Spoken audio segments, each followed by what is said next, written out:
ഞാൻ പറയുന്നത് ഇതുപോലെയുള്ള വൃത്തികെട്ട വിവാഹങ്ങൾ റോഡ് ബ്ലോക്ക് ചെയ്ത് റാലി നടത്തി പടക്കം പൊട്ടിച്ച് വിവാഹം നടത്തുന്നവൻ ചിന്തിക്കേണ്ടതറിയോ? ഈ വഴിയിലൂടെ പോകുന്ന വണ്ടിക്കകത്ത് പോകുന്ന യാത്രക്കാരുടെ ദുആ നീ പേടിക്കണം.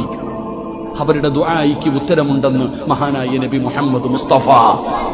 യാത്രക്കാരന്റെ ദുആ, എയർപോർട്ടിൽ പോകുന്നവരാ മണിക്കൂറുകൾ റോഡിൽ കിടന്നത്, അവര് മനസ്സറിഞ്ഞിട്ടൊരു ദുആ ചെയ്ത നിന്റെ മക്കളുടെ ജീവിതം നേരെയാകുമോ?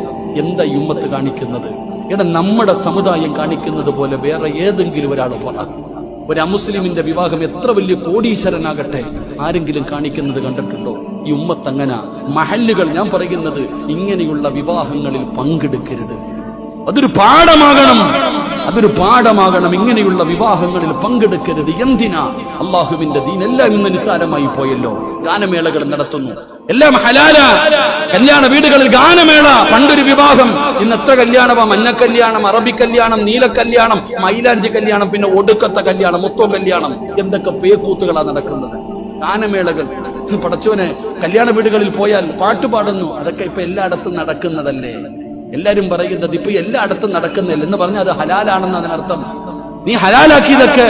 എന്റെ പൊന്നാര സഹോദരങ്ങളെ, ഞാൻ പറഞ്ഞു വന്നത്, നമ്മൾ അല്ലാഹുവിനെ ഭയന്ന് ജീവിക്കുക സഹോദര.